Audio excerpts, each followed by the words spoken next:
When you have trouble connecting all the theory to actually making a thumbnail, this lesson will help you out. In this video, I'm making this thumbnail. I'm going to take you through the steps of making the thumbnail, and therefore I have attached all the steps as a worksheet with this lesson. I'll fill out the worksheet together with you and take you with me through my thought process. And after that, I'll show you how I make the thumbnail. So let's start with the first step. Identify what the goal of the video is and what story that you're telling. For the story, tell that story in one sentence. I want to make a video on why the views of a big YouTuber are going down. And for the sake of this example, I'm the big YouTuber. Now, what's the goal or outcome of the video? What's in it for the viewer?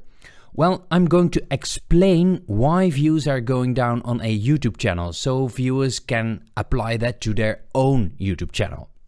The second step, what algorithm are you targeting? Is that YouTube search or YouTube suggested and home? With search, your thumbnail needs to be 100% and communicate a better solution, or that you better understand the problem that viewers have, plus have a unique angle to have some extra ranking juice over the competition. With YouTube suggested, the thumbnail and the idea needs to be 200%. In this case, I'm targeting YouTube suggested and YouTube home. And the reason why I want to target home and suggested is because of the potential amount of views that I can get via this algorithm. Okay, competition research. When I target YouTube home and suggested, my competition is everyone that is on the YouTube home screen, including Mr. Beast. But I do want to research via YouTube search, so I have a little bit of an idea what other creators did with the same topic. Okay, and this is the reason why I didn't want to target YouTube search with this video, because when I look at this channel, Think Media is really big and only has 30,000 views on that video. There's a famous someone here, 40,000 2 years ago. This isn't related. This is related. 139,000 views 3 years ago. 10,000 views 3 years ago. So there is not a lot of search volume there to target that with this video. This regretfully means that there is also not a lot of interest in the topic. So the amount of views has to come from the famousness of the YouTuber in the thumbnail. So viewers want to click because it's that YouTuber in the thumbnail. Nevertheless, what works for the competition? What kind of thumbnails do they use? Well, generally bright colors. Of course, YouTube, because that is what YouTube creators will recognize, the YouTube logo, so that's red. I see graphs being used here, here. So graphs is something that works really well in this niche. When I would target YouTube search and the competition uses a lot of graphs, I preferably would stay away from them, because otherwise it might be hard to stand out. After all the thumbnails look the same and viewers don't know which video to click, and probably only click on the first one, which is not yours. The next question is, how good do my thumbnails have to beat them? When we would be targeting YouTube search, then we have to beat all the first 4 in this list. These are pretty strong, not superb, but they are pretty strong, especially because this is a big channel. What I also notice is that all those thumbnails have a face in them, so I need to have a face at least in the thumbnail. So how can I beat the competition? I'm thinking about drama. Something that viewers want to click on. And that drama is the views going down. So I would like to expand on that fear. And what unique angle does the competition have? And can I find a better one? The real reason, yeah, that's a reason to click. The real reason why YouTube stopped giving you views. Then let's take a look at who your audience is for this video. So who are you making this video for? I would say I'm targeting the United States of America, because that's where the most English speakers are, 30 to 40 years of age. And what's the level of knowledge that you assume? I would say beginner creators, but not super duper beginner creators. They have already a couple of videos on YouTube. What kind of titles and thumbnails appeal to them? Well, 30 to 40 years of age, so they don't need to be super over the top and not super flashy, not super saturated, because that's a pretty young audience, because a young audience reacts to flashy colors. Some life experience, but not over the top. And what color scheme would fit them? Well, it's not a super young audience, so I would say not too bright and shiny and not too saturated. So what makes this video unique? I would say the drama factor, the specific YouTube creator that everyone knows. If viewers want to know what happened to that famous YouTube creator, how can I visually tell the story of this video in a thumbnail? And which 3 elements can I use to tell that story of the video best? I have to tell the story about views going down. How can I do that? I can either show 0 views. I can use those step sheets in YouTube Analytics. I think the graph is much more visual. Of course, I need to use the face of the creator. And because it's a video targeted towards YouTube creators, I want to use the YouTube logo as well.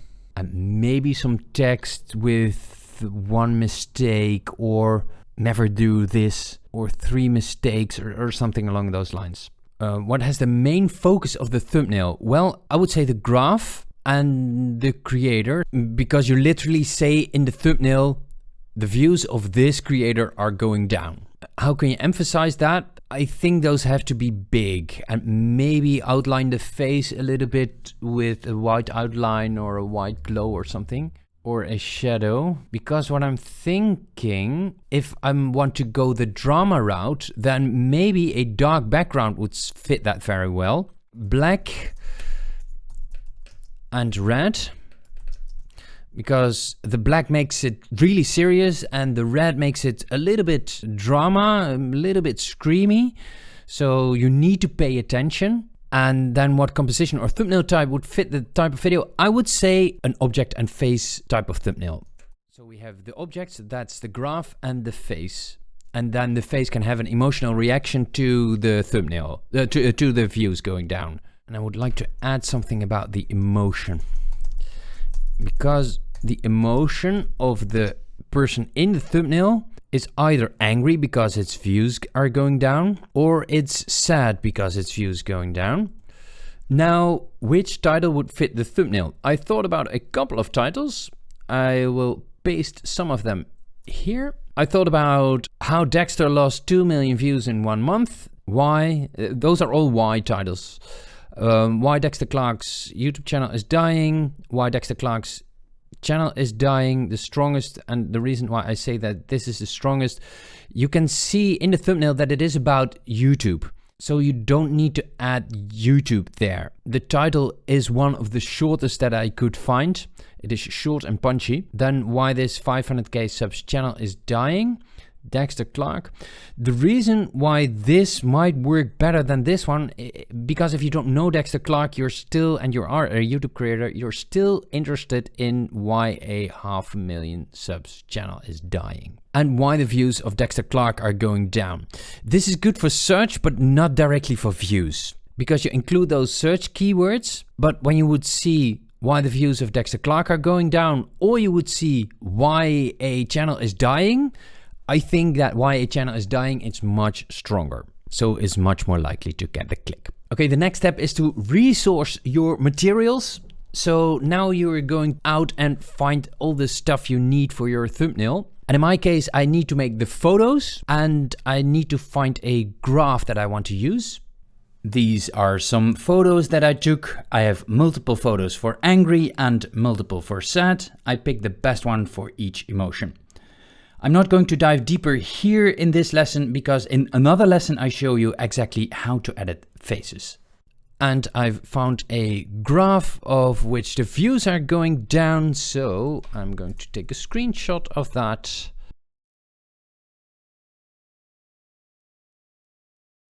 And I don't want to have a blue graph, I want to have a red graph because of all the drama. So I'm going to apply a hue shift. I'm going to saturate this. Oh yes, oh yes. Now I'm opening the template and I'm going to start with drawing the background first. I'm going to fill it with black for now. It's not extremely black, it's a little bit gray. I'm going to drag that to a right layer so we can actually see something, because the screenshot that I took of the graph is also a little bit grayish. So I'm going to copy that. I'm going to paste that here. Oh, we don't need the background at all, probably. I'm going to do the graph, the decline on the left and the face over here. Now I'm going to copy the photo and add the YouTube logo so viewers know it's about YouTube. Where is it? The corner. Now the text. The story is clear because the views are going down, but I want to give an extra reason to click. That is going to be the one mistake. Let me look up a good font. Now I'm going to add a dot to the graph. It could also be a circle, but I think a dot is okay. Let's make this yellow. And now add an arrow.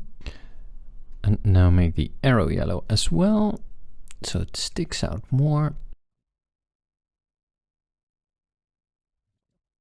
And now I'm going to apply some magic, because I'm going to apply a vignette to the background, not to the rest. This is one version, but I would highly encourage you to make multiple versions by going through the same steps again.